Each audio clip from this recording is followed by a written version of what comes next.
जय श्री कृष्ण। भगवान परशुराम जयंती 2023।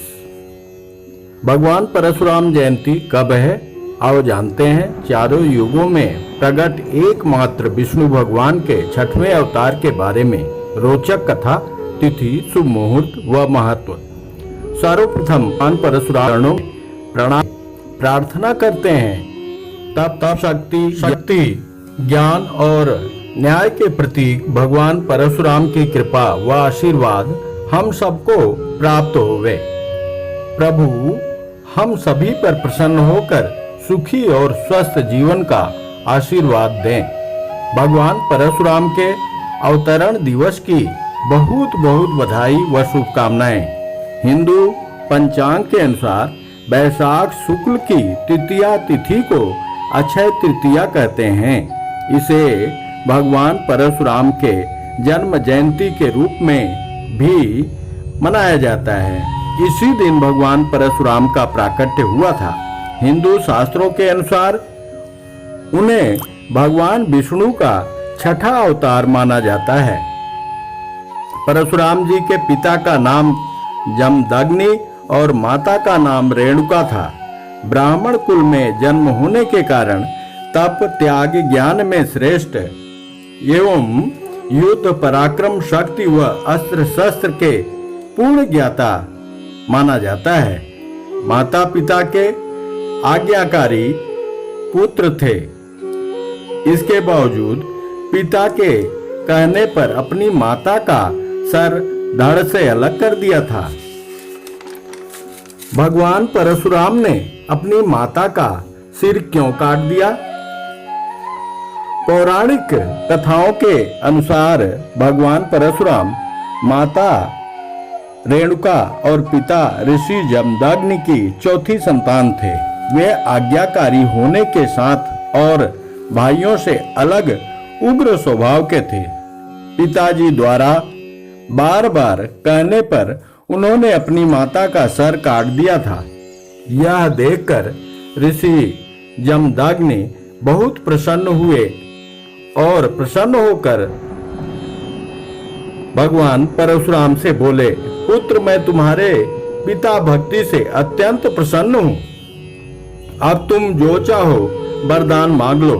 परशुराम जी जानते थे पिताजी महान ऋषि हैं, अतः उन्होंने प्रार्थना किया, पिताजी यदि आप हमें वरदान देना चाहते हैं तो जो हमें चाहिए वही मांगूंगा, मना मत करना। ऋषि जमदग्नि ने कहा, पुत्र मैं तुम्हें वचन देता हूँ, आज तुम जो भी मांगोगे मैं तुम्हें निराश नहीं करूंगा, अवश्य दूंगा, तुम मांगो। पिता के ऐसा कहने पर परशुराम जी बोले, तो फिर आप हमारी माता को जीवित कर दीजिए। वचन का मान रखते हुए ऋषि जमदग्नि ने पुनः रेणुका को जीवित कर दिया। ऋषि जमदग्नि ने पुत्र परशुराम को अस्त्र शस्त्र शास्त्र ज्ञान श्रेष्ठ होने का आशीर्वाद भी प्रदान किया। लेकिन इस प्रकार के कृत्य से भगवान परशुराम को अपने मां की हत्या का पाप महसूस करके परशुराम जी ने भगवान शिव की घोर तपस्या की, जिसके बाद शिव जी ने प्रकट होकर परशुराम को मां की हत्या के पाप से मुक्त कर दिया। और शिव जी ने परशुराम को, जिनका बचपन का नाम राम था, राम रेणुका नंदन जमदग्नि था, उनको अस्त्र शस्त्र चक्र व परश प्रदान किया और तभी से राम का नाम परशुराम हो गया। परशुराम को शिव जी ने अस्त्र शस्त्र की शिक्षा भी दिया था।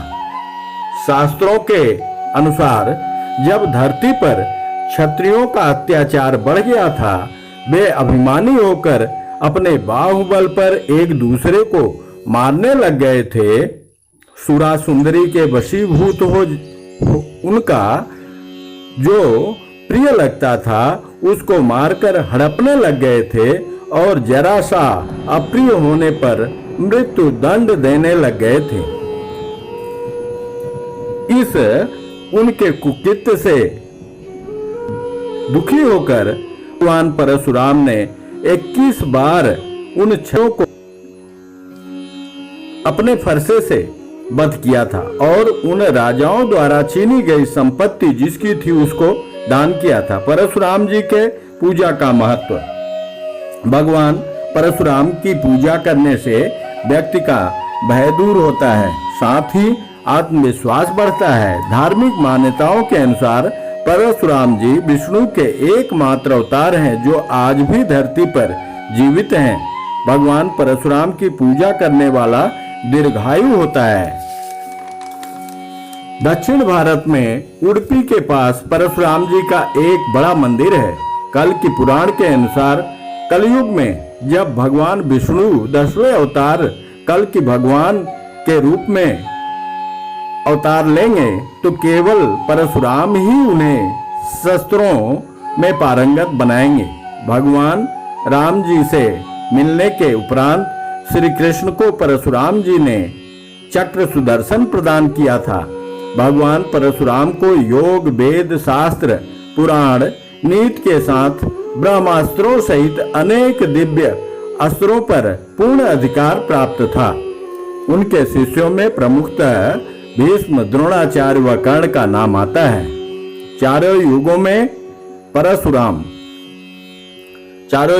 परशुराम कैसे हैं? सतयुग में जब एक बार शिव जी से मिलने के लिए कैलाश पर्वत जा रहे थे परशुराम जी, तो गणेश जी ने उनका मार्ग रोक लिया था और वे बोले कि अभी हम किसी को शिव जी से, पिताजी से मिलने के लिए इजाजत नहीं देंगे, कोई नहीं जा सकता। तो दोनों में भयानक युद्ध हुआ। तब परशुराम जी ने गणेश जी का एक दांत इसी फरसे से तोड़ दिया था। तभी से गणेश जी को एक दंत के नाम से जाना जाता है। त्रेता में सीता स्वयंवर के समय राम को विष्णु भगवान का अवतार जानकर जनक को आशीर्वाद देकर महेंद्रगिरी पर्वत पर चले गए थे तपस्या करने के लिए कि धूमधाम से ब्याह रचाओ, और उस पे सब डर गए थे परशुराम जी के आने के बाद। लेकिन परशुराम जी यथार्थ जब उनको अवगत हो गया कि ये भगवान विष्णु के त्रेता अवतार में भगवान श्री राम प्रकट हुए हैं, उनका अवतार हुआ है, तो उनको आशीर्वाद देकर वो चले गए थे अपने तपस्या के लिए। द्वापर में भीष्म, द्रोण व कर्ण को हथियार का ज्ञान, युद्ध कौशल का ज्ञान देके उनको शिष्य बनाया था। कलयुग में भगवान कल के अवतार पर भी शिक्षा देने के लिए महेंद्रगिरी पर्वत से कल की पुराण में उल्लेख मिलता है। अब भगवान परशुराम जी के बारे में रश्मि रथी का सुंदर प्रसंग है जो दिनकर जी द्वारा रचित है।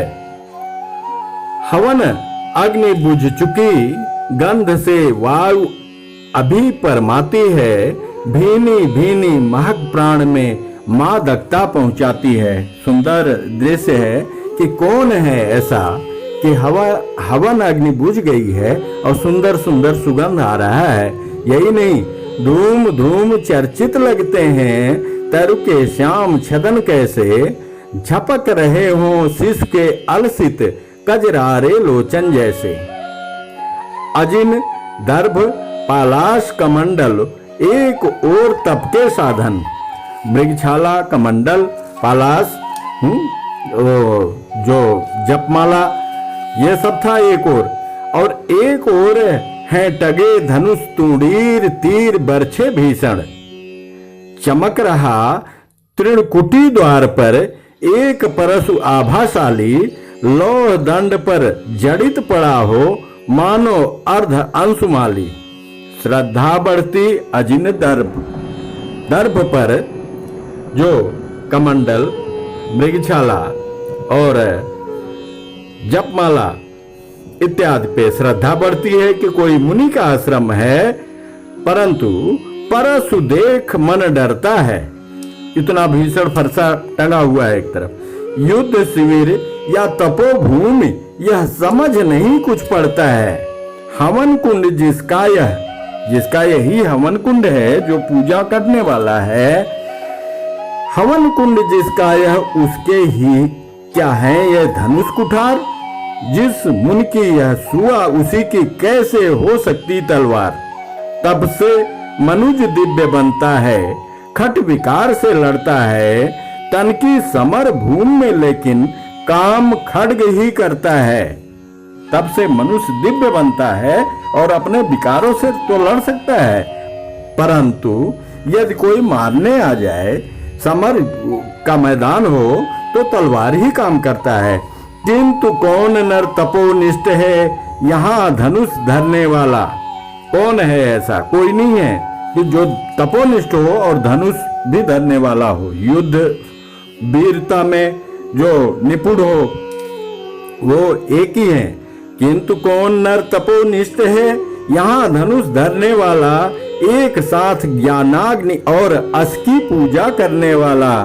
कहता है इतिहास जगत में हुआ एक ही नर ऐसा, रण में कुटिल काल समक्रोधी और तप में महासूर्य जैसा। जय श्री परशुराम। भगवान परशुराम की अद्भुत महिमा है। वो जितना तप में, ज्ञान में, शास्त्र में और